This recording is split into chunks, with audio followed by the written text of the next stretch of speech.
Pues bueno, muy buenos días a todos. Bienvenidos a este ciclo de seminarios que sinceramente me han parecido realmente interesantes.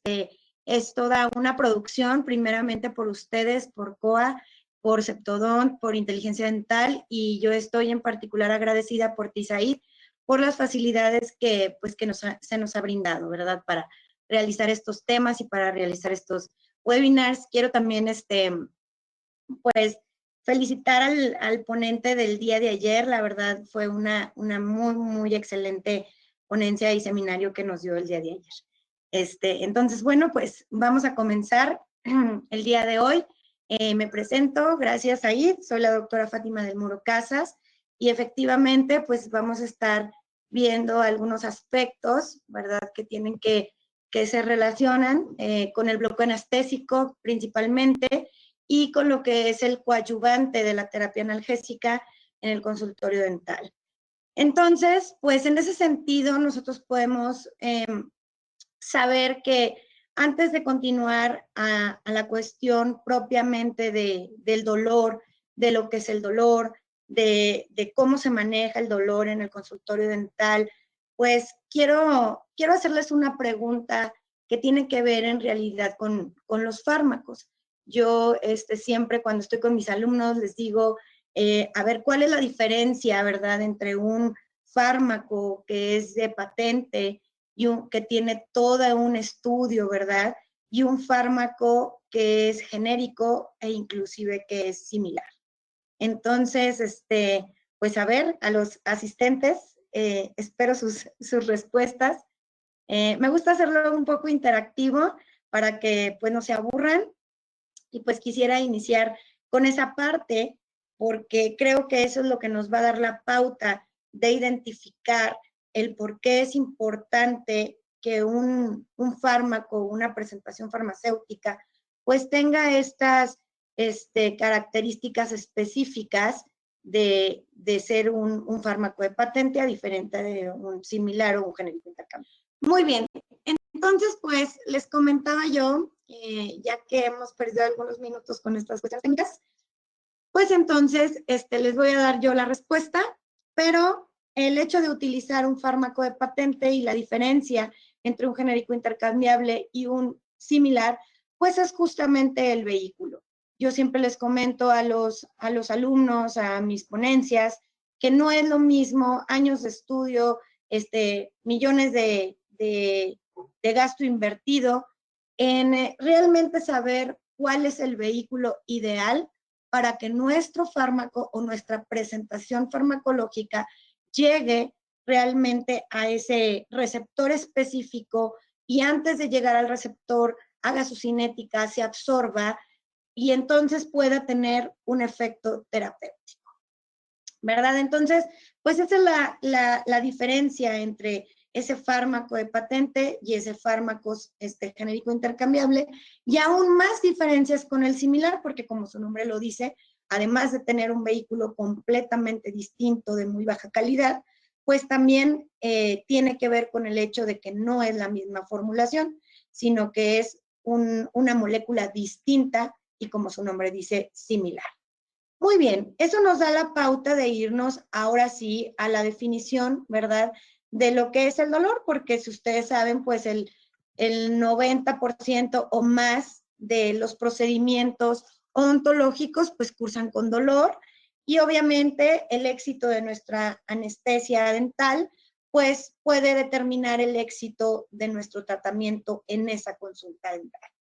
Siendo así, pues sabemos que el dolor es un síntoma principal de muchísimos padecimientos dentales y que los estudios demuestran consistentemente que el dolor, sobre todo el dolor dental, pues no se trata de manera afectiva, si bien puede ser es un síntoma y todos tenemos una subjetividad al dolor, pues de todas formas tiene que tratarse de manera efectiva, ¿verdad? Y que el manejo del dolor es un componente crítico y desafiante en la odontología.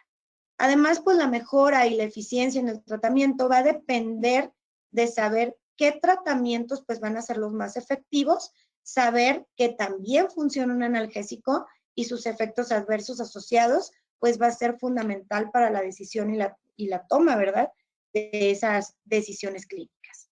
Ahora, vamos a lo que es el concepto de la anestesia local. Nosotros, para tratar esos padecimientos dentales en el consultorio dental, sabemos que tenemos que hacer uso de lo que es la anestesia local, y pues ha sido definida como la pérdida de la sensación dolorosa en un área circunscrita del organismo, que tiene que ser de tipo reversible sin presentar pérdida de la conciencia.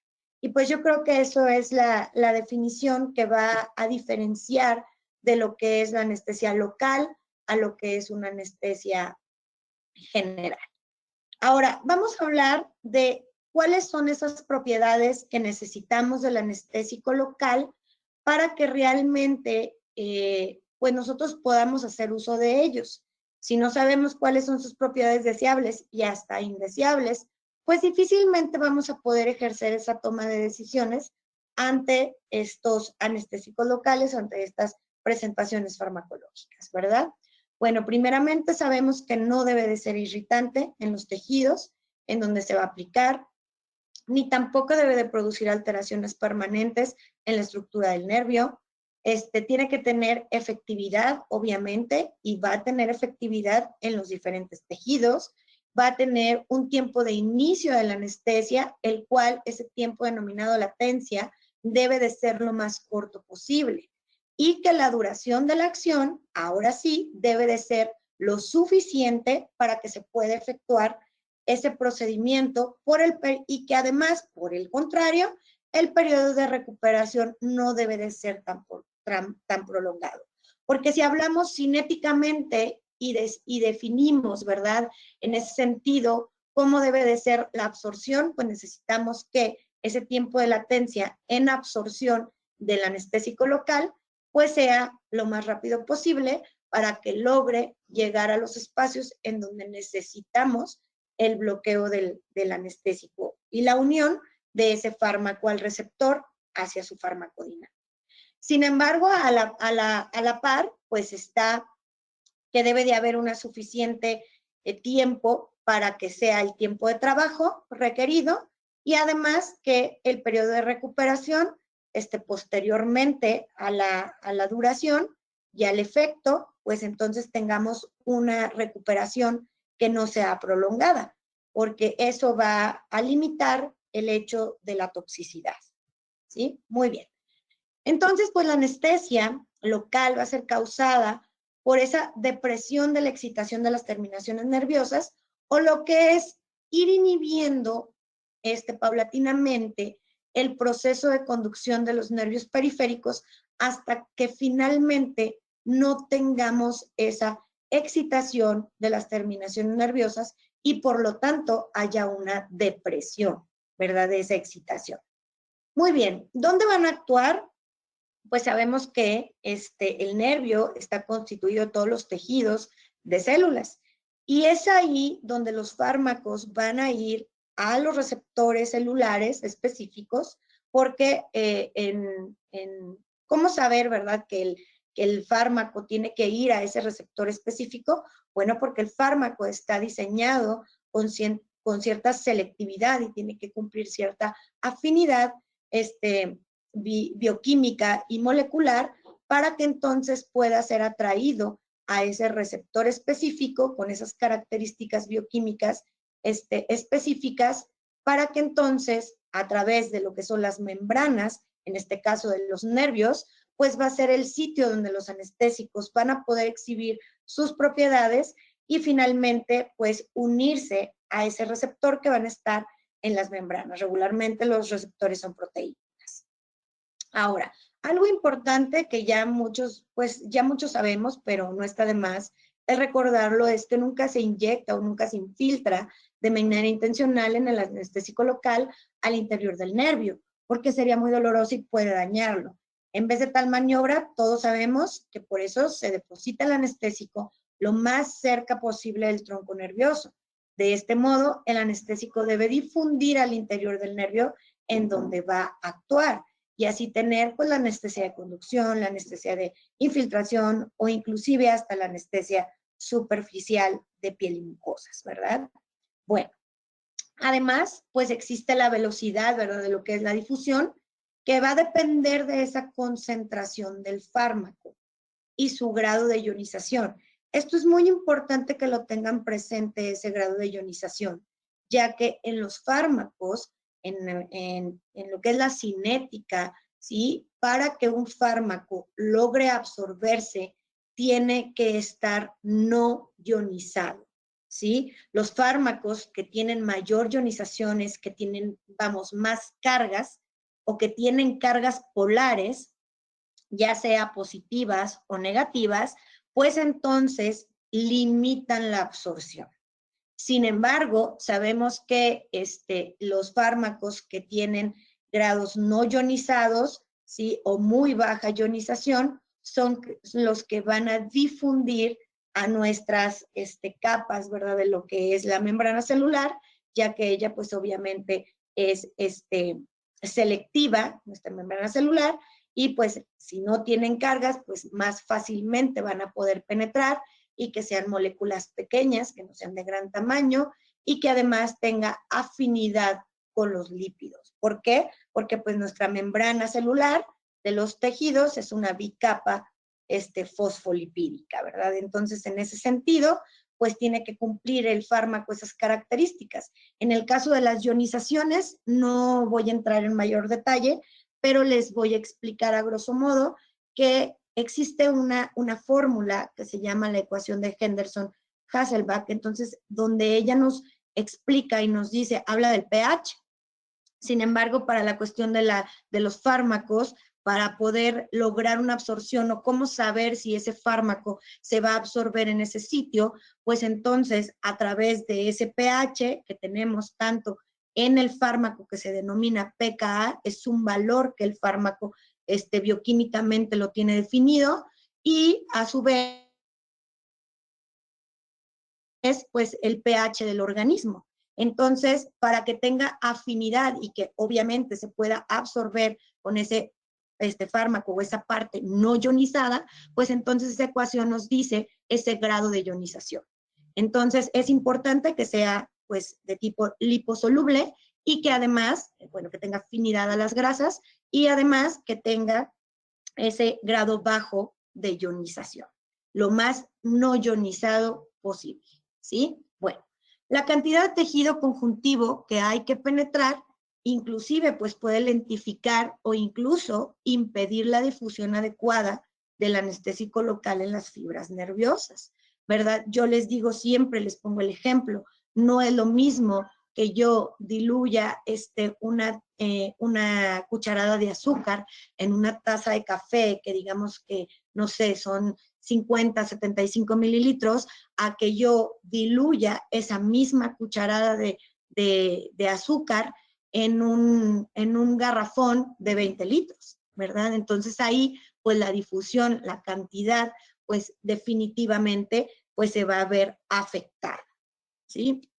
Bueno, otro dato importante que tenemos que conocer, además de las cuestiones pues de farmacología básica dentro de la cinética, que tiene que ver pues con la absorción y pues las cuestiones bioquímicas, también importa ahora sí que la susceptibilidad y el tamaño de los diferentes tipos de fibras nerviosas que van a ser susceptibles a los anestésicos locales.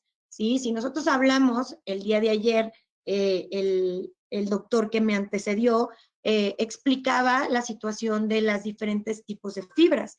Y entonces, nuevamente, pues, volvemos a retomarlo porque eso nos da la pauta de entender el por qué muchas veces algunos fármacos o algunos anestésicos locales en particular, pues no logramos tener ese bloqueo deseado, ¿verdad? ¿Por qué? Porque la inflamación o la afectación que llega a tal grado del dolor de esas fibras, pues no logra el anestésico local, por ejemplo, tener una sensibilidad al bloqueo a las tipo alfa, ¿verdad? A las A de tipo alfa, ¿verdad? Porque regularmente, pues ellas son las de la propriocepción y son de tipo motoras, pues son un poco más grandes, ¿verdad? Y es lo que yo siempre les explico, cuando nosotros tenemos una anestesia local, infiltrativa, de tipo dental, pues nosotros perdemos sensibilidad, sin embargo, no perdemos motricidad. Y entonces, esta es la razón por la cual perdemos sensibilidad, y hay sensibilidad al bloqueo, pero pues de las fibras que obviamente nos van a proporcionar esa sensibilidad, y ellas son finalmente quienes se van a bloquear. Ahora, ¿quiénes no se bloquean? Pues las fibras que son mayores y que van a tener, obviamente, un grado de mielinización mayor, porque la mielina es una sustancia que nos va a dar conductividad eléctrica en los mecanismos de excitabilidad para que tengamos esa cuestión motriz. Igual al tacto y a la presión, como son las células beta, ¿verdad? Y pues las células gamma que van hacia los usos musculares, y finalmente pues llegar hacia los fibras A delta, en donde ahí sí pues hay una sensibilidad al bloqueo en el dolor, obviamente, y en la temperatura. En el caso de las fibras tipo B, que son preganglionares, pues entonces no hay ningún inconveniente y van a tener esa sensibilidad al bloqueo, y fíjense bien, tiene un grado de mielinización leve. ¿Por qué? Porque obviamente cuando llega el fármaco a ese receptor, ¿verdad? Para hacer el bloqueo de esa conductancia, ¿verdad? Eléctrica, para que entonces haya un impulso nervioso y tengamos la propriocepción, la motricidad, la sensibilidad al tacto, a la presión, al músculo. Entonces, pues ellos a través de la mielina van a tener esas velocidades de conducción. Sin embargo, donde no hay mielina, pues no va a interferir en esa velocidad de conducción, y más fácilmente tendrán la sensibilidad al bloqueo, porque entonces la mielina no va a estar dando conductancia eléctrica. Luego tenemos las fibras que son las que realmente van a llegar al bloqueo, que además de la fibra del tipo A beta, pues las que son las tipo C, que son las de la raíz dorsal, que nos van a estar dando la percepción dolorosa, no tiene mielina, y las fibras también que van a ser del tipo del simpático, que son postganglionares, tampoco tienen mielina, tienen una velocidad de conducción de milisegundos, de 0.7 a 2.3 milisegundos, y pues obviamente tienen la mayoría de la sensibilidad al bloqueo.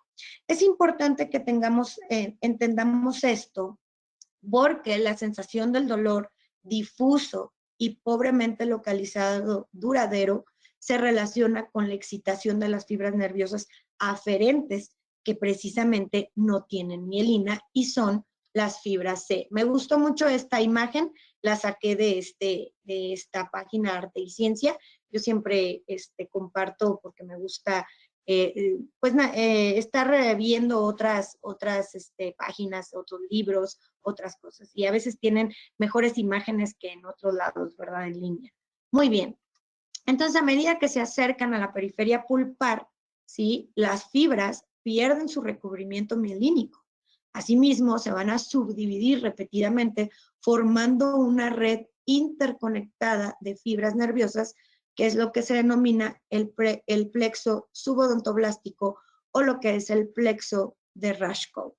Desde este plexo van a partir esas fibras hacia la dentina, ¿sí? Entonces es por eso que en algunas ocasiones pues no se logra, ¿verdad? Anestesiar todas las fibras y persiste el dolor.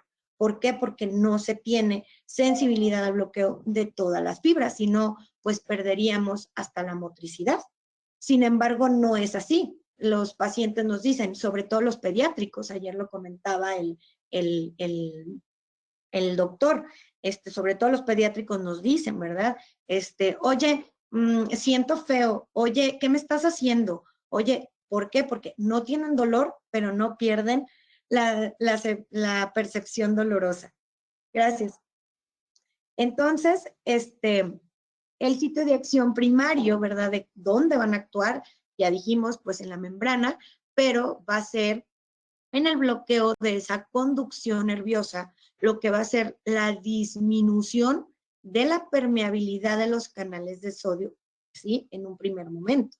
Y una vez que ya queda completamente bloqueado esa permeabilidad al canal de sodio, va a impedir que entre sodio y salga potasio, porque va a quedarse en ese receptor el anestésico local y va a cerrar esa compuerta de ese canal. Entonces, una vez que lo hace, va a ir disminuyendo la permeabilidad de esos canales de sodio, y finalmente ni va a entrar sodio ni va a salir potasio, y va a causar el efecto de lo que es impedir la repolarización. Y el efecto, pues, es despolarizar a la membrana en el potencial de acción. Sabemos que tenemos un potencial de acción que puede estar en reposo, ¿verdad? Y no está cerrada la compuerta, no está impedida, sin embargo, está, digámoslo, en descanso, y regularmente llega de entre menos 90 y menos 70 voltios, porque estamos hablando de conductancias eléctricas.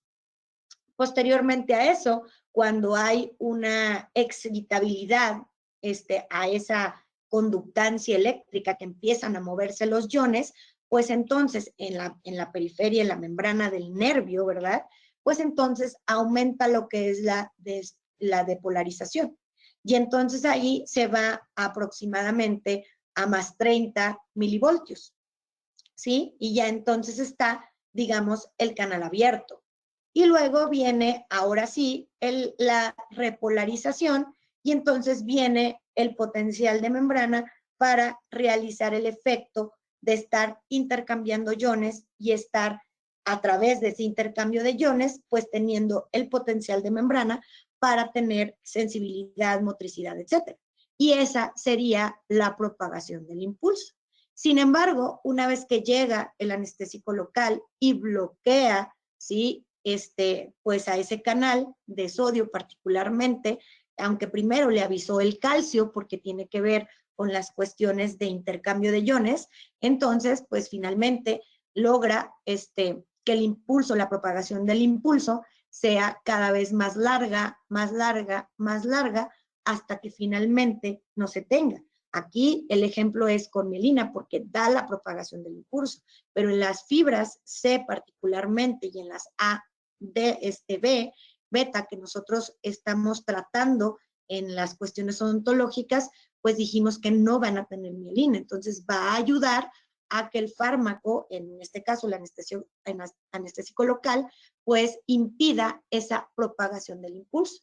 Y entonces eso es cuando le llamamos el periodo de latencia, en donde se empieza a sentir un hormigueo y finalmente se quita el hormigueo y se deja de sentir o de tener esa sensibilidad dolorosa. Sin embargo, tenemos la sensibilidad al tacto, la sensibilidad al calor, etc.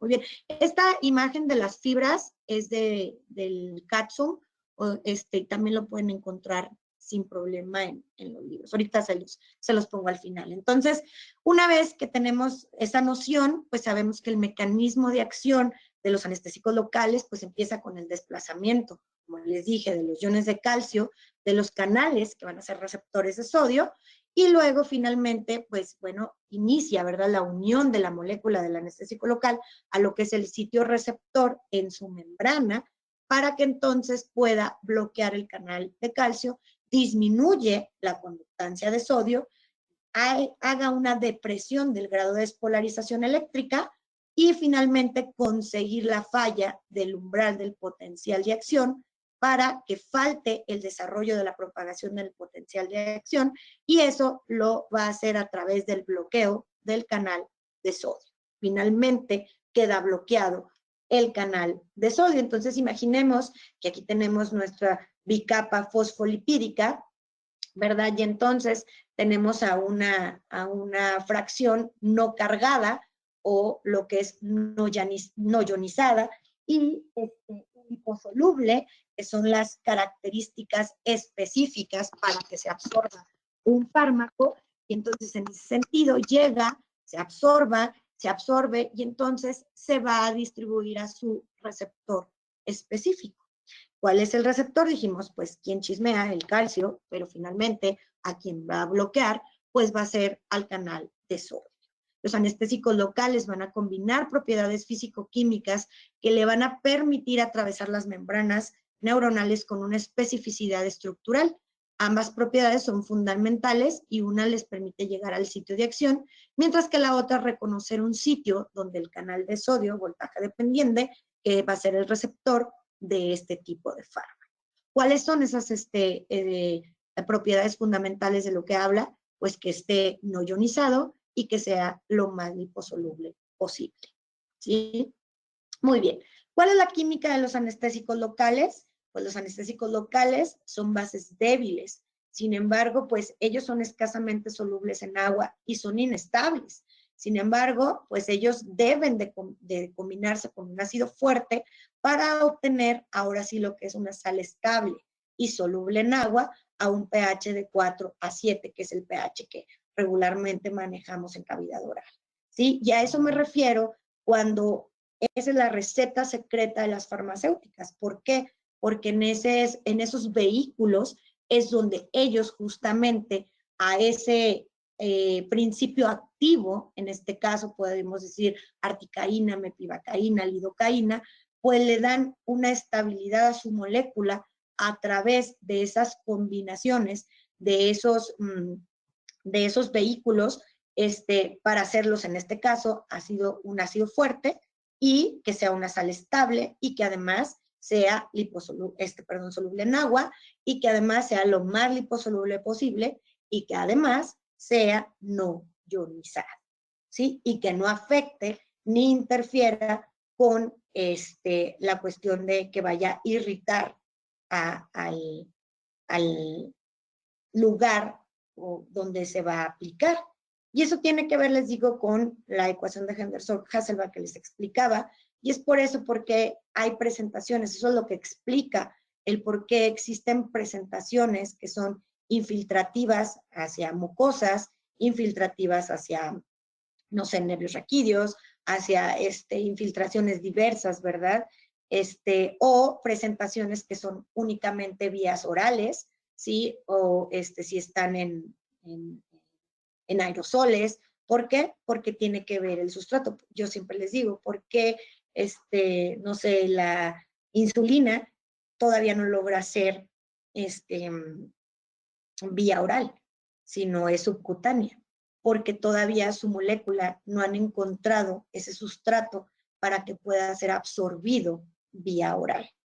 Pero bueno, esas son cuestiones de farmacología general.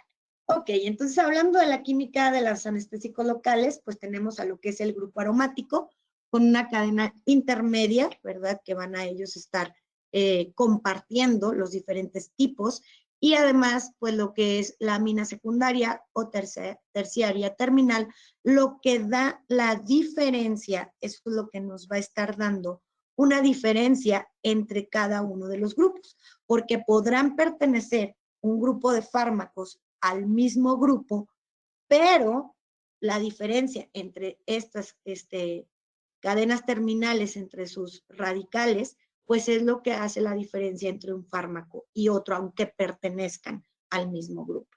En el caso de los anestésicos locales, pues tenemos, ya les dije, a lo que es el grupo aromático, un grupo de benceno, sí tienen en el caso de los ésteres, que son derivados de cocaína, pues está el éster, pero en el caso de los anestésicos locales que nosotros estamos tratando y que son con los que nos enfrentamos día a día, pues van a ser de tipo amida. Entonces se llaman aminoamidas, los que nosotros vamos a utilizar, por la amina que tienen aquí también, aminoamidas. En el caso de los que son derivados de cocaína, pues son aminoésteres. Comparten también la cadena hidrocarbonada y pues sus radicales van a ser distintos, ¿verdad? Bueno, muy bien. Entonces, en ese tenor, pues nos vamos a que los tipos ésteres, su clasificación puede ser desde el ácido benzoico, tienen cocaína, piperococaína, exilcaína, los que son ésteres del ácido aminobenzoico, como la procaína, que fue el primer anestésico local, ¿sí? Luego vino la benzocaína, la tetracaína, que en realidad, pues esos no los utilizamos ya en este tipo. En el caso de los que sí utilizamos, que son las aminoamidas, pues tenemos derivados del ácido acético, que es la lidocaína, del ácido propiónico, pilocaína, del ácido pipecólico, que es la mepivacaína y la bupivacaína. Y van a decir, y le falta uno, que es el más importante, pero lo voy a dejar para que vean las diferencias entre ese nuevo anestésico local, porque es el más nuevo. En general, los efectos adversos y los efectos tóxicos que se pueden producir, pues son más que nada alteraciones locales, pero que en realidad el anestésico local per se, o sea, por sí solo su molécula, no lo hace. En realidad, lo que hace estos efectos, ¿verdad?, adversos o estos efectos que no indeseables, pues es la mala práctica anestésica, la mala práctica infiltrativa, como por ejemplo la ulceración mucosa, el dolor en el sitio de inyección, las lesiones nerviosas, y otras que pueden ser mordeduras de labios o necrosis locales, ¿verdad? En el caso ya de cuestiones de toxicidad y efectos ya más adversos hacia el sistema nervioso central, como su mecanismo de acción no lo marca, pues puede haber una hiperexcitabilidad de las membranas, ¿verdad? De los nervios periféricos y pues generar alguna cuestión, ¿verdad? De hipotensiones, bradicardias, ansiedades, temblores, algunas convulsiones clónicas, inclusive parálisis respiratorias, cuando ya hay una depresión del sistema nervioso central. Pero no queremos llegar a esas cuestiones. En el caso de la hipersensibilidad, pues es común, más común a lidocaína. Existen muchísimos estudios en donde lidocaína, pues es quien tendrá mayor reacción de hipersensibilidad, pero es alrededor del 1%, en donde se ve pues el prurito y pues algunas veces el choque anafiláctico, ¿verdad? ¿Existen factores modificadores a los anestésicos locales? Claro que sí. Por eso les digo que me gustó la plática de ayer del doctor, porque casi nadie habla de eso. Uno de los factores modificadores pues es el pH. ¿Y quién nos va a modificar el pH? Las bacterias, ¿sí? Entonces, si hay un tipo de infección, pues esa modificación del pH, en donde un fármaco, ¿sí?, o un anestésico local ya fue diseñado con un pKa, que es su pH, y un pH en cierto medio para que pueda ser absorbido a través de esa ecuación que les hablo de Henderson-Hasselbalch, y nos va a decir si se puede absorber o no en ese sitio, y entonces le metemos un modificador que son las, pues el producto de degradación de las bacterias ácido, pues entonces estamos limitando la absorción, ¿sí?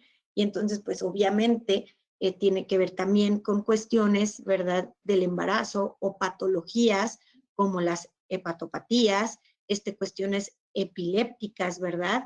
Y pues también el aumento de la dosis, eso tiene que ver. Y volvemos, siempre les digo a mis alumnos, el principio de Paracelso. O sea, ¿qué nos dice Paracelso? Nos dice que tiene que, todo en farmacología, todas las sustancias son venenosas.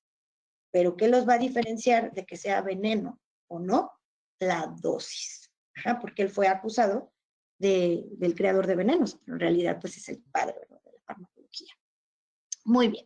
Entonces, dentro de esos factores modificadores al anestésico local, pues puede modificar, les digo yo, la absorción, que nos va a dar el tiempo de latencia en el que se demore el anestésico local en hacer el efecto, los factores asociados a la latencia, como les acabo de mencionar, que es el pKa, que es el pH de los fármacos, pero para que no digamos pH del sitio y pH del fármaco, pues se decidió por la comunidad científica denominarse pKa. Y es el principal o determinante, ya que es el pH el cual el 50% se va a encontrar ionizado. Y nosotros lo que queremos es que no sea ionizado. Entonces, a menor pKa, pues menor ionización. Y a pH fisiológico, ¿verdad?, más anestésico no ionizado, menor periodo de latencia, se va a absorber mayormente. Tiene que ver, pues, la dosis, tiene que ver la concentración y tiene que ver los coadyuvantes para que hagan el sinergismo en el caso de los vasoconstrictores, ¿verdad? Porque como estamos hablando de moléculas que tienen cargas, en el caso de los receptores, de la conductividad eléctrica, entonces son dependientes de voltaje. Y esas bombas, pues, están intercambiando, ¿sí?, electricidad a través de la movilidad de los iones, ¿verdad? Entonces, es importante que tengamos en cuenta estas cuestiones. Y además no es lo mismo tener un sustrato, ¿verdad?, que está enfermo, a un sustrato que está aparentemente sano. Y me refiero a sustrato, pues, a la mucosa o al sitio donde vamos a dar la infiltración, ¿verdad? Eso por un lado. Y por otro lado, pues, si hay cuestiones hepáticas o cuestiones renales, ¿sí? O mujeres embarazadas que tienen alteradas, pues algunas cuestiones endocrinas, pues entonces también va a ser un determinante en el cambio de esos grados de ionización y pues impedir la absorción. Otra cosa, pues también tiene que ver en la duración del efecto, en el tiempo en el que el efecto anestésico se va a dar. ¿Y cuáles son esos factores asociados? Pues uno tiene que ver la unión a las proteínas plasmáticas. Esto es muy importante, ¿sí? Porque hay dos vertientes de lo que es la unión a las proteínas plasmáticas. Uno, cuando el fármaco en realidad entra o llega a las concentraciones sanguíneas, entonces ese fármaco tiene que estar libre para poder irse a distribuir y poderse asociar a su receptor. Si está unido a proteínas plasmáticas en el reservorio temporal, que es la sangre, puede afectar, ¿verdad? De alguna manera la absorción, retardar la absorción o muchas veces simplemente no tener el efecto. Pero una vez que ya está unido el fármaco al receptor, entonces si tiene fuerte unión a proteínas, pues entonces ahora va a ser al revés. Va a tener esa unión y pues que sea de un enlace covalente, ¿sí? Y entonces esa unión va a ser fuerte con su receptor y es lo que le permite, por ejemplo, a articaína, tener esa durabilidad mayor.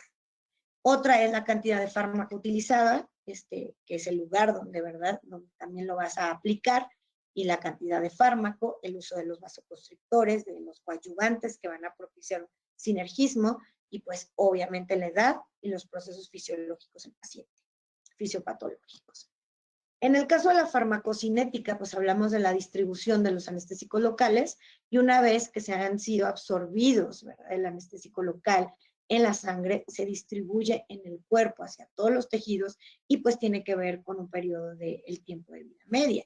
Y el tiempo de vida media nos va a dar finalmente esa durabilidad para saber en qué tiempo yo tengo que poner una siguiente dosis, porque es el tiempo en que el fármaco pierde la mitad de la concentración total de ese fármaco en el organismo, y entonces para mantener esa meseta terapéutica, pues tendré que dar la siguiente dosis. Regularmente esto se usa para cuando son dosis repetidas, ¿verdad? Cuando son fármacos de una sola vez, pues eso no lo da el tiempo de vida media, ¿verdad? Si es cada 24 horas, cada 12, cada 8, ¿por qué? Por mantener la meseta terapéutica de acuerdo a lo de la vida media. En el caso de lidocaína, por ejemplo, tiene 1.6 horas, mepivacaína 1.9, articaína 2 horas, y pues la que más es más duradera es la bupivacaína. Muy bien, pero bueno, pues esa no se comercializa ya, ¿verdad?, como anestésico local. En el caso de la biotransformación, pues tiene que ver con el tipo o la clasificación de anestésico local que tenemos, por ejemplo, las aminoamidas, ¿sí? O lo que son los aminoésteres. En el caso de los aminoamidas, que son las que nosotros utilizamos, ¿sí? Pues tenemos el metabolismo hepático, los metabolitos no son tóxicos y algunos pueden liberarse así, pero regularmente pues son los que tienen menos toxicidad. En el caso de los aminoésteres, como se va a estar biotransformando por una enzima que es la pseudocolinesterasa, pues entonces ahí genera metabolitos que van hacia el ácido paraminobenzoico y eso no es benéfico. Por eso son más tóxicos, ¿verdad?, los derivados de cocaína. Muy bien. Entonces, continuando pues en el sentido de la farmacodinamia, la duración de la acción de un anestésico local pues es proporcional al tiempo en el que esté en contacto con el nervio. En consecuencia, cualquier maniobra que conserve al fármaco en contacto con ese tronco prolonga la duración de la anestesia. ¿Verdad? Es que tanto tiempo se va a estar unido a su receptor. Y entonces ahí, en la farmacodinamia, que es la unión del fármaco al receptor, por eso se llama dinamia, porque es ese dinamismo que va a tener para unirse, pues la estabilidad se la va a dar la unión a las proteínas. En la práctica clínica, el agregarse a este tipo de fármacos un vasoconstrictor, pues como por ejemplo lo que es la epinefrina, antes la felipresina también, que desafortunadamente ya no se comercializa, pero pues eso nos daba la pauta, ¿verdad?, de que hicieran una sinergia y pues Tal sustancia, al aminorar esa rapidez de absorción, localiza el anestésico en el sitio buscado y acorta su toxicidad sistémica al permitir que sea metabolizado con un ritmo que equivale al de su absorción en la circulación. Sin embargo, hay que destacar que la epinefrina pues también dilata los lechos vasculares de músculos de fibras estriadas por medio de esas acciones de lo que son las catecolaminas, como adrenalina, porque es un derivado de adrenalina, de esos receptores adrenérgicos beta 2, y pues en consecuencia puede agravar los efectos tóxicos sistémicos de los anestésicos pues depositados en el tejido. Entonces es una cuestión que pues también se debe de considerar, porque muchas veces pues no tenemos la cuestión de que el propio anestésico local es quien esté haciendo mal efecto, sino muchas veces el efecto adverso no es propio del anestésico local, sino del vasoconstrictor. Y es por eso que les pongo en esta tabla, sí que es de esta persona del 2024, de Collado Chagoya, en donde él nos habla del beneficio de lo que es la articaína y cómo ella, ahí pues midieron, ¿verdad?, ciertas cuestiones de hipersensibilidad y encontraron que la que menos hipersensible mostró en diversos estudios fue articaína. Y que además, a pesar de pertenecer al grupo de las aminoamidas, no se encontró reactividad cruzada. Porque, por ejemplo, si eres alérgico a la lidocaína y luego te ponen una mepivacaína, pues entonces hace una reacción o reactividad cruzada. Y entonces, pues se clasifica que en este estudio, articaína fue el medicamento de elección o preferencia a utilizar en caso de reportes previos de alergia a anestésicos locales y en un procedimiento de urgencias. ¿Sí? Entonces, una disculpa, bueno, pues soy madre y pues bueno, estoy en casa porque regularmente el internet de la escuela falla, pero pues si escuchan algún llorido, pues de verdad les pido una disculpa. ¿La puedes subir, por favor? Gracias. Muy bien. Entonces está la sensibilidad primaria a lo que es al anestésico local, que es el éster, ¿sí? Y pues él sí hace una reactividad cruzada a lo que es a los parabenos, a la exposición previa al epítopo alergénico del ácido aminoparabenzoico, ¿verdad? Porque les dije, esa es su biotransformación, ese es su metabolismo. Pero en el caso de la sensibilidad primaria de los aminoésteres, de los anestésicos locales que nosotros utilizamos, tiene la reactividad cruzada a los metacilenos, ¿sí? O a exposiciones previas. Y también pues hay el epítopo alergénico, que son pues a los metacilenos, tanto de las amidas como de los ésteres. Y como les dije, pues clasifica articaína, que no, o fue el que menos, reactividad o cuestión de hipersensibilidad tiene, ¿verdad? Dentro de sus propiedades. Entonces, ahora sí, pues veremos lo que son como tal el anestésico local. En este caso, pues sabemos que Medicain es quien comercializa articaína y que lo mejor del caso de esta presentación de lo que es Medicain de articaína es que tiene dos presentaciones farmacéuticas y eso es muy importante. La dilución en el sentido de la epinefrina del vasoconstrictor de 1 a 100,000, como siempre es, a la concentración de 1 a 200,000. Ahorita vamos a ver esa parte. Entonces, la articaína fue aprobada para uso en Estados Unidos como un anestésico dental a partir de abril del 2000. Entonces, digamos que es el más nuevo de todos, ¿verdad?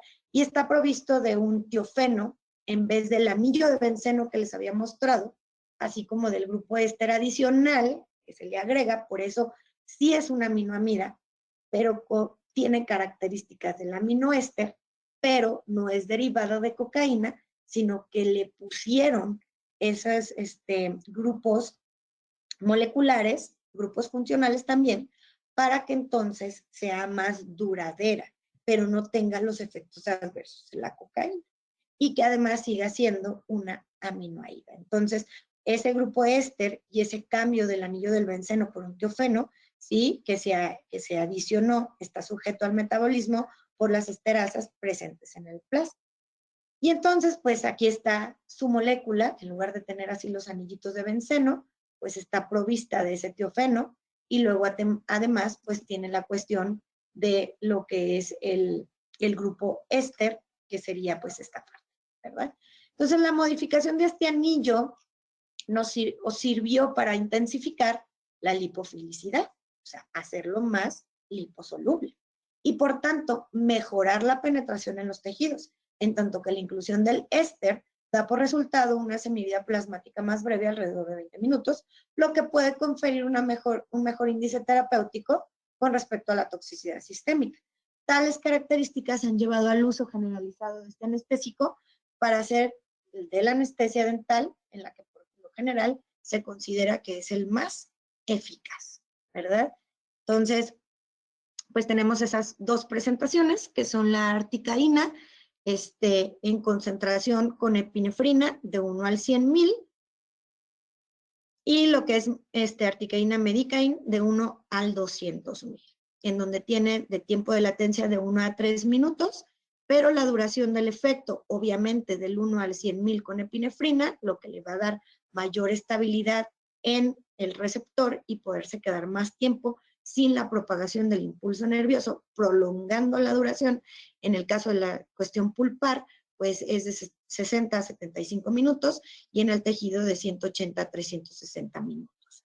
En el caso de la dilución, a la mitad de epinefrina, lo cual lo hace más seguro para pacientes con compromiso sistémico, pues entonces, aquí en la cuestión pulpar será de 45 a 60 minutos la duración, y en el caso del tejido de 120 a 300 minutos, lo cual pues es formidable, ¿verdad? Porque muchas veces utilizamos en pacientes comprometidos sistémicamente, precisamente porque no pueden utilizar el vasoconstrictor, y entonces pues tenemos un sangrado importante, tenemos que estar dando infiltraciones repetidas. Entonces, en este caso, pues no tendríamos que estar dando esas infiltraciones repetidas, va a evitar problemas de latencia extendida y la necesidad de inyecciones adicionales correlacionadas con los bajos niveles de pH, lo que va a ofrecer pues esa tranquilidad al odontólogo, pero sobre todo al paciente, ¿verdad? Y va a garantizar una inyección que pues obviamente con nuestras agujas, ¿verdad?, de Ceptodon, pues van a ser más suaves y controla con una menor resistencia inicial. En el caso de articaína tenemos una dosis ponderal de 7 miligramos por kilogramo de peso, y en el caso de los pediátricos mayores a 4 años, cabe resaltar, mayores a 4 años, la dosis ponderal va de 5 miligramos por kilogramo de peso corporal. Y pues tendrán que hacer sus cálculos odontopediatras para la dosis individualizada de sus pacientes pediátricos. ¿Cuáles son algunas de las precauciones y consideraciones de articaína? Pues que en contra, ¿verdad?, de esos atributos tan positivos, pues también no todos somos perfectos, ¿verdad? Están los problemas de la aparición de lo que es la parestesia persistente, aunque son poco comunes, que pueden ser 3 veces más frecuente con articaína que con otro anestésico local. ¿Pero por qué? Porque articaína está indicado en procesos o en infiltraciones para anestesia dental de procedimientos dentales más complejos, más quirúrgicos, en donde el tiempo de trabajo va a ser más prolongado, y sobre todo en lo que es en mandíbula, ¿verdad? Y pues ahí sabemos que tenemos el dentario inferior. Y entonces, en ese sentido, pues obviamente va a generar más parestesia, ¿verdad? Y es el más utilizado comparado si lo utilizan en maxilar superior, ¿sí? Muy bien, la eficacia de la anestésica de articaína al 4% en el caso de la dilución de 1 al 200,000 de epinefrina, se ha sabido ya por varios estudios que, por ejemplo, hizo 2 ensayos clínicos controlados, en donde su objetivo, hacer el ensayo clínico doble ciego aleatorizado multicéntrico, para determinar la eficacia de las características del clorhidrato de articaína al 4%, al 1 al 200,000, en comparado con la dilución normal de 1 al 100,000 de articaína. Entonces, para no ahondar más, ¿qué es lo que ellos concluyeron? Demostraron que la inclusión de epinefrina en las formulaciones anestésicas de articaína al 4% es esencial para conseguir una anestesia profunda. los autores observaron que a la formulación, ¿sí?, de lo que es al 200,000, ¿sí?, proporcionaba un nivel de anestesia pulpar comparable al de la formulación del 1 al 100. Entonces, ¿qué quiere decir? Que no encontraron diferencias significativas. Sin embargo, pues ya les mostré la parte de la durabilidad. Y otro estudio a doble ciego también encontró que la concentración de epinefrina 1 a 100 o 1 al 200,000 en la solución de articaína al 4% no afecta la eficacia clínica de este anestésico local, lo cual es importante y es posible utilizar con éxito la formulación de articaína al 4% con una concentración más baja de epinefrina para la extracción, por ejemplo, de tercer molar inferior con o sin extracción de tipo o compromiso óseo, ¿verdad? En otro estudio, ¿verdad? También encontraron que los sujetos que requirieron reanestesia es significativa mayor el porcentaje en el grupo de mepivacaína que el comparado con el grupo de articaína. Por lo tanto, los pacientes del grupo en el que se administra la articaína mostraron pues una reducción significativa del dolor sin anestesia palatina y ellos concluyeron que el articaína al 4% fue superior en comparación con mepivacaína al 2% en sus características de difusión ósea y no hubo necesidad absoluta de realizar otra infiltración o infiltración palatina para la extracción de dientes maxilares. Muy bien, pues eso es por parte de articaína. Pero luego vamos a la situación de nuestra siguiente opción, ¿verdad? De anestésico local, de nuestra presentación de Seiko, que tenemos la mepivacaína. Y en el caso de mepivacaína tenemos dos presentaciones excelentes, que es el escandonés. Yo me reservo el uso de articaína a adultos regularmente que no tienen compromiso sistémico importante, adultos que aunque tengan alguna cuestión sistémica, diabetes, hipertensión, esté controlada, y pues en los pediátricos, aun y cuando ya hay varios estudios en donde dice que es seguro utilizarlo en niños mayores a los 4 años, yo prefiero utilizar otro tipo de anestésico. Sin embargo, ahora con la nueva presentación de epinefrina, porque les digo, generalmente quien nos propicia las afecciones colaterales o adversas a los anestésicos locales en su formulación, pues no es tanto el anestésico local, sino el vasoconstrictor. Pero ahora con la formulación que va a la mitad de la dosis de la dilución de epinefrina, en el caso de articaína, pues entonces es seguro utilizarlo, ¿verdad? Bueno, vamos ahora al caso de lo que es la dosis ponderal de lo que es mepivacaína, que es al 6.6 miligramos por kilogramo de peso corporal, y en los pediátricos es 4.4. Yo, la verdad, pues regularmente me dedico a las cuestiones de adultos. El día de ayer nos explicaron las cuestiones de pediátricos. ¿Verdad? Viene en dos presentaciones. Es un anestésico de mepivacaína con al 2% y al 3% sin vasoconstrictor, ¿sí? Entonces se le aumenta el porcentaje, ¿verdad? Para que tenga una mayor potencia, ¿sí? En sin el vasoconstrictor.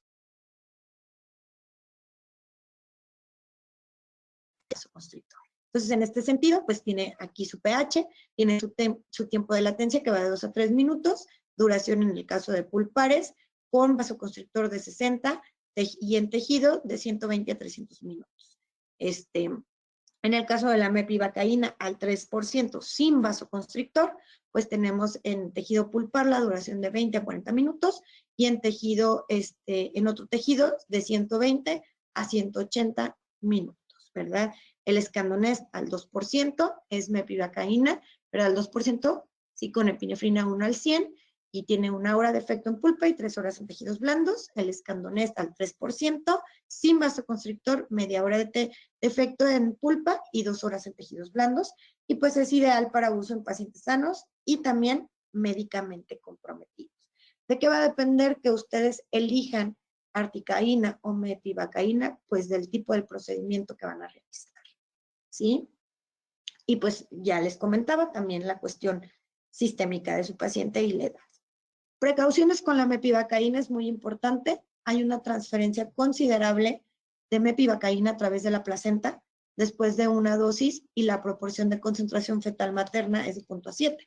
Entonces, a pesar de que los neonatos tienen una capacidad muy limitada para metabolizar mepivacaína, parece que son capaces de eliminar el fármaco. Entonces, se recomienda sopesar el posible riesgo fetal frente al beneficio materno.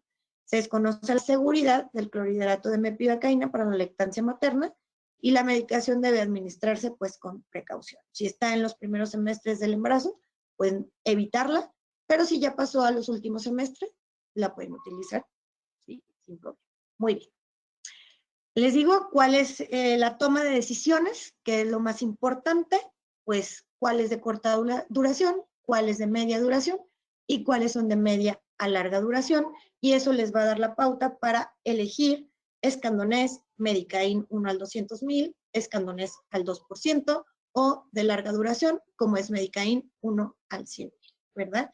Y pues el que tenga la mayor de concentración con articaína y epinefrina, pues es quien va a tener la mayor de la duración. En el caso de la lidocaína, bueno, sabemos que la lidocaína pues es la que más se utiliza en pacientes, sobre todo que están, bueno, primero en procedimientos dentales de duración corta, es la que es más segura en pacientes embarazadas, en pacientes lactando. Sin epinefrina es utilizarla en pacientes con afecciones cardíacas, hepáticas, enfermedades convulsivas. Esto es importante. Quien tenga enfermedad convulsiva, o sea, lidocaína versus su opción, ¿verdad? Con dosis ponderal de 6.6 miligramos por kilo, en pediátricos de 4.4. Pero hay algo importante en las interacciones medicamentosas de lidocaína. Por ejemplo, lidocaína con otros anestésicos locales se producen efectos sumatorios cuando son administrados en combinación, por lo que puede existir riesgo de toxicidad. Lidocaína con bupivacaína en un estudio in vitro demostró que la bupivacaína reduce de manera dramática la unión de la lidocaína con la glicoproteína alfa ácida. Entonces, esta glicoproteína alfa ácida es una proteína plasmática. En el caso de los barbitúricos, que inducen la producción de enzimas microsomales hepáticas, puede alterar aumentando la velocidad a la que se metabolizan los anestésicos locales. ¿Sí? Por eso es que muchas veces, esto es en todos los anestésicos locales, ¿verdad? No nada más en lidocaína. Por eso no se deben de combinar, pues, con drogas ilícitas o alcohol. La lidocaína y epinefrina con cocaína, por ejemplo, puede incrementar el riesgo de arritmias cardíacas. Lidocaína con propanolol, para sus pacientes que toman este fármaco antihipertensivo, o la cimetidina, pueden inhibir el metabolismo hepático de lidocaína, lo que conduce al aumentar el riesgo de toxicidad por lidocaína. Entonces, pues tener presente estas cuestiones que parecieran que pudieran pasar por desapercibidas, pero la realidad es que a la hora de hacer nuestra historia clínica tenemos que tenerlas presentes. Ahora, ¿qué es el vasoconstrictor? Pues sabemos que los vasoconstrictores son los que vamos a agregar para darle mayor estabilidad a la molécula y para que pueda estar más tiempo el fármaco unido a su receptor por esa compresión de los vasos sanguíneos, y que además nos va a permitir que haya menos sangrado, ¿verdad? Y de esta manera controla la perfusión de los tejidos. Va a disminuir la perfusión, disminuir el sangrado, a mayores volúmenes de anestésicos locales se mantienen en la periferia de los tejidos. ¿Para qué se utiliza? Pues para incrementar la duración, para incrementar la profundidad de la anestesia, y se añade el vasoconstrictor a la solución del anestésico local, y pues está la epinefrina, que es la derivada de adrenalina, que es una catecolamina, y pues está la norepinefrina y la felipresina, pero en realidad la que se comercializa en México, pues es anestésicos locales combinados con epinefrina. Antes se tenía con felipresina, y como felipresina no ataca o no va al miocardio, pues entonces no había como esa preocupación de utilizarlo en pacientes con afecciones cardiovasculares. Sin embargo, pues desconozco el motivo de por qué se dejó de comercializar. ¿Cuáles son las ventajas de los usos de vasoconstrictores? Pues permite aumentar las dosis administradas, mejora la calidad de la analgesia o de la anestesia, incrementa la duración del efecto, disminuye la hemorragia, ¿verdad? Pero también tiene sus desventajas. ¿Cuáles son las desventajas? Pues la vasoconstricción intensa, como la producida por la adrenalina, que puede causar necrosis, y por ese motivo debe evitarse la adrenalina por vía intracutánea, ¿sí? Disculpe. Y como se absorbe también en la circulación, debe evitarse su uso en quienes no desean esa estimulación adrenérgica por los beta-2, ¿verdad? Que les comento. Muy bien, pues entonces hay que volver a lo que nos genera el dolor, que dijimos que es el síntoma principal de nuestras cuestiones ontológicas. Se demuestra que tiene que tratarse el dolor de manera efectiva y que la mejora y la eficacia en este tratamiento depende de saber, pues, cuáles son los tratamientos más efectivos. En ese sentido, pues, sabemos que no todas las fibras van a ser bloqueadas. Entonces, de alguna u otra manera, si esas fibras que están ahí y que no son bloqueadas, pues son quienes nos van a generar ese dolor. Y entonces, pues vamos a lo que son la supresión del dolor a través de diversos analgésicos que tenemos pues, de libre venta inclusive, y que pues han sido una excelente terapia coadyuvante para esos casos especiales en donde no logran tener una anestesia, ¿verdad? Que hay varias cosas que quiero comentarles, que una, pues sí tiene que ver, o sea, no es un mito el hecho de que una persona que tenga demasiados nervios, no se anestesie y que lo estén anestesiando, hagan su bloqueo, no se logra el bloqueo y cuando llega a su casa por ahí de las 8 de la noche les dice, oiga, ¿qué cree? Estoy súper anestesiado. ¿Por qué? Pues porque liberó demasiada adrenalina y la explicación es que adrenalina ocupó al receptor del anestésico local. Entonces, pues el pobre anestésico local se quedó ahí esperando como el niño, siempre les pongo ese ejemplo y se ríen, como el niño que está esperando a que el otro se baje del columpio, ¿verdad? Y ni siquiera se subió al columpio, está ahí chupando la cadena, está ahí dándole con el pie o con la mano, pero no se subió al columpio. Esa es adrenalina.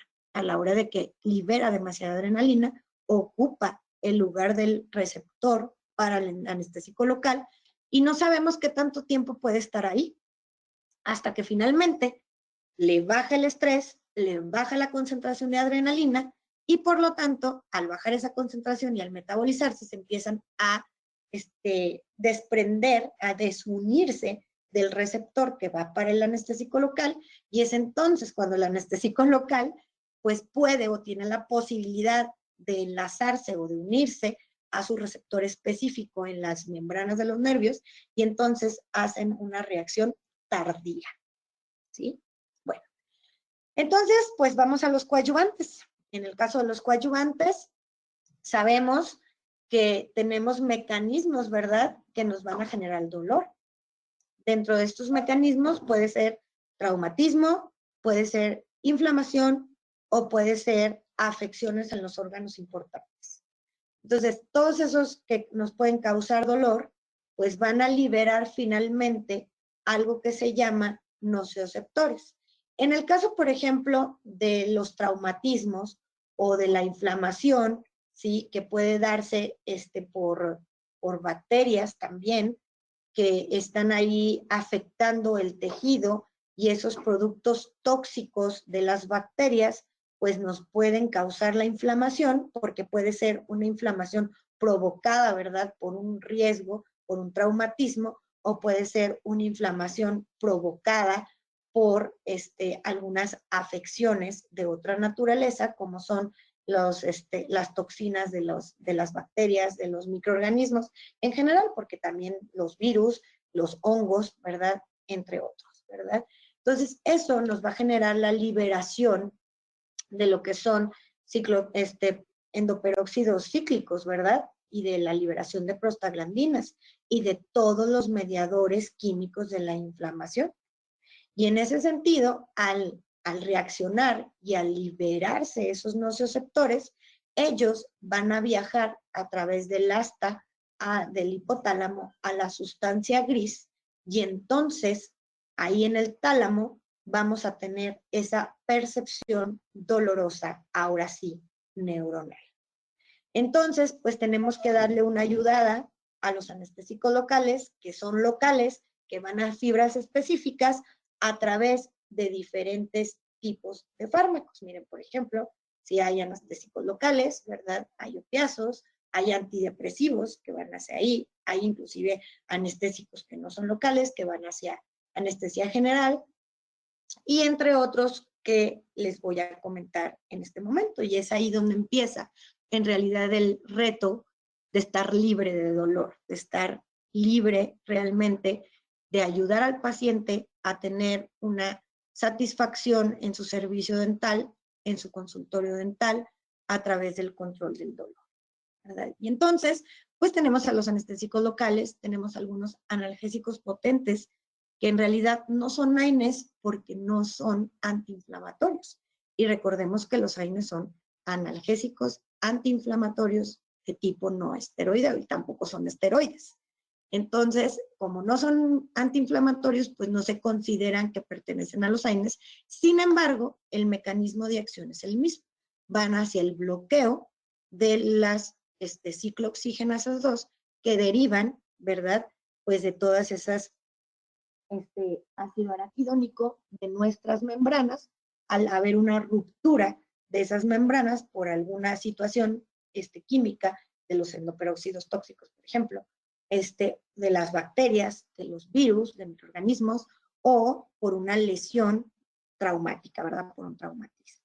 Entonces, esos son los analgésicos potentes. Y luego tenemos también los relajantes musculares. Bueno, en el caso de los analgésicos potentes, tenemos este analgésico que sí es un inhibidor de ciclooxigenasas, sin embargo, no es antiinflamatorio, es meramente un analgésico no narcótico que se denomina dexketoprofeno, indicado en el tratamiento somático del dolor agudo, de diversa etiología.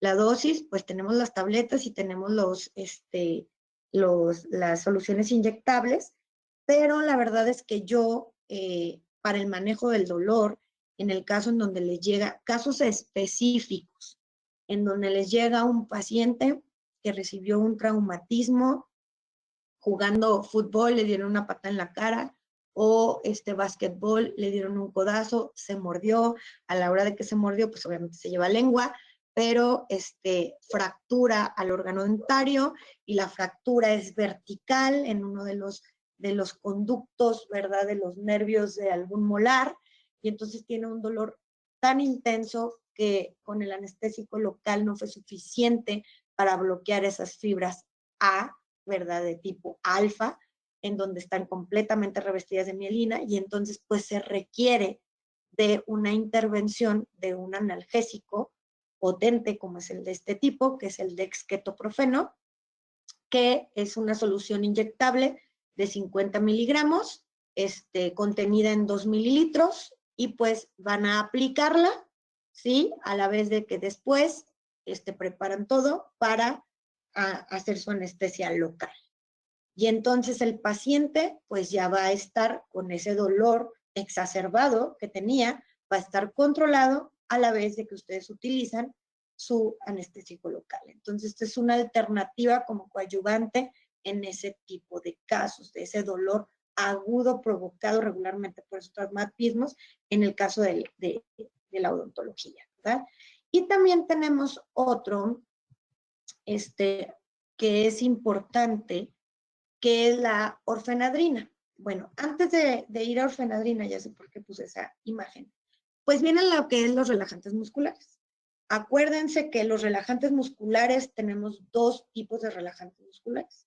Los que van a ser coadyuvantes en la anestesia general, ¿sí? Y que derivan de los pancurios, y los que van a ir completamente al sistema nervioso central, y los que van a derivarse, que son miorrelajantes, y por eso se llaman relajantes musculares, pero de tipo que no va a afectar, ¿verdad? Ahora sí, la conciencia, y que va hacia la estructura involucrada de lo que es el arco reflejo de la distensión. Entonces, en donde hay una neurona inhibitoria, que indica a la terminal, ¿verdad? Presináptica excitatoria, aquí tenemos al tálamo en su raíz, con sus raíces dorsales en la sustancia gris, ¿sí? Le va a indicar a esa terminal presináptica excitadora, ¿sí? Y luego a la fibra eferente primaria, que va a liberar calcio calcio para denotar si al calcio y activándolo y almacenándolo en el retrículo endoplásmico del músculo estriado y de los diferentes conductos, ¿verdad?, del músculo, y entonces va a activar lo que es esa liberación del calcio, de la actina y la miosina, del uso muscular, a través de cuál, pues viene desde el sistema nervioso central, de las fibras aferentes y eferentes, de la presináptica excitatoria, pero viaja a la raíz dorsal, ¿sí?, con las eferentes fusimotores, del uso del músculo, quien va a controlar finalmente a la actina y a la miosina. Entonces se tiene una distensión muscular y que va a hacer el fármaco impedir que siga distendiéndose. Entonces va a relajar ese uso muscular y le va a ayudar, ¿sí?, sobre todo a la miosina, la actina activa, pero sobre todo a la miosina, a hacer esa distensión, ¿verdad? A grosso modo, ¿verdad? Entonces, dentro de ellos tenemos también a lo que es la orfenadrina, que unos dicen sí pertenece a los relajantes musculares y otros dicen, hay una controversia en realidad. Entonces dicen, no, sigue siendo un analgésico potente como el dexketoprofeno y también va hacia COX-2. Sin embargo, su mecanismo de acción todavía no está del todo aclarado. Entonces, pues la orfenadrina es también una excelente alternativa, aunque ella esté indicada para el alivio sintomático de condiciones dolorosas, más musculoesqueléticas, más dorsales, más lumbares, es una excelente alternativa cuando ustedes tienen ese tipo de paciente que tiene ese dolor de esa naturaleza, que no logran anestesiar. Entonces ustedes pueden aplicar su ámpula, ¿verdad?, ahí mismo, intramuscular en el consultorio, ¿sí?, o que el paciente se la aplique antes de ir a su consulta, y luego ustedes utilizan su anestesia local, infiltrativa, y trabajarán de la mejor manera. Estos fármacos no están indicados en menores de edad. Aunque diga que en mayores de 12 se puede utilizar, de 3 en adelante, yo prefiero evitarlos en ese tipo de pacientes. Y después, tanto el dexketoprofeno como la orfenadrina la pueden utilizar ya no intramuscular, sino puede ser vía oral, con sus presentaciones en vía oral, para mantener esas mesetas terapéuticas del dolor, como su terapia analgésica post consulta dental, ¿verdad? En el caso de la orfenadrina está combinada con paracetamol, tiene 450 miligramos de paracetamol y la mitad de la ámpula, que son 35 miligramos, es una tableta, la pueden dar cada 8 horas, ¿verdad? Muy bien. Y pues tenemos el que en realidad está indicado como relajante muscular. Este relajante muscular está indicado, ay caray, ya le ando cambiando, en el tratamiento de espasmos musculares agudos secundarios a traumas localizados asociados a otros cuadros del aparato locomotor. Sí es completamente un relajante muscular. Y pues algo muy importante es la indicación que él tiene combinado con el clonixinato de lisina. Existen cápsulas y también existen pues las ámpulas, ¿verdad?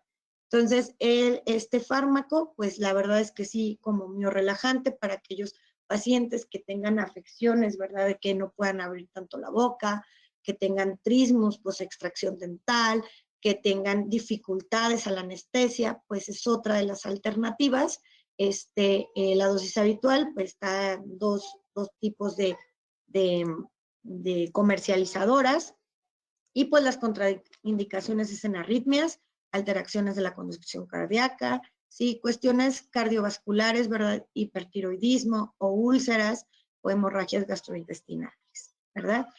Y bueno, para ya no tardarlos un poco más, pues nos falta los inhibidores completamente selectivos a COX-2. Los invito a revisar mi artículo del control del dolor dental a través del uso de los inhibidores selectivos a COX-2, como lo es el celecoxib, el etoricoxib y los parcialmente selectivos a COX-2, que es el meloxicam y la nabumetona. Viene un cuadro en donde le da la indicación dental específica en donde utilizarlo, con sus dosis, sus presentaciones y obviamente sus contraindicaciones. Recordemos algo súper importante, que tiene que ser la historia clínica y de la historia clínica un diagnóstico certero para tener un tratamiento preciso. Si ustedes se equivocan y omiten datos de la historia clínica y por tanto ese diagnóstico no es certero, así se sepan todos los coadyuvantes, todos los fármacos, su tratamiento no va a ser preciso. Entonces yo los invito a que hagan una excelente historia clínica. Y pues no me queda más que agradecerles por su atención y pues darme un poquito de publicidad, a que me sigan en mis redes. Me pueden buscar en el Google académico, así mi nombre, Fátima del Moro Casas, pueden encontrar mis publicaciones. Pueden también en sites, me pueden buscar también como Fátima del Moro Casas, ahí está lo que académicamente realizo en conjunto con mis compañeros de mi grupo de investigación, que pues es la doctora Nelly, la doctora Gloria Marta y el doctor Oscar Guerrero. Y pues también quiero invitarlos a que participen. Soy la editora de la revista de Contexto Odontológico en conjunto con la maestra Milagros del Carmen, que pues los invitamos, ¿verdad? Les hacemos la atenta invitación a que participen y pues nos envíen sus contribuciones para que puedan ser publicadas en esta revista. Es arbitrada, también pertenece a Latindex, a Dialnet y a Scholar Google. Entonces, una vez que publiquen con nosotros, pues les van a aparecer ahí también sus artículos, ¿verdad? Y pues yo les agradezco. Yo siempre me baso en los libros más grandes de farmacología, que son el Goodman y Gilman, a través de su edición por el doctor Lawrence Brunton, y el de farmacología básica y clínica de Capsule, que pues Brunton, el editor actual del Goodman y Gilman, fue el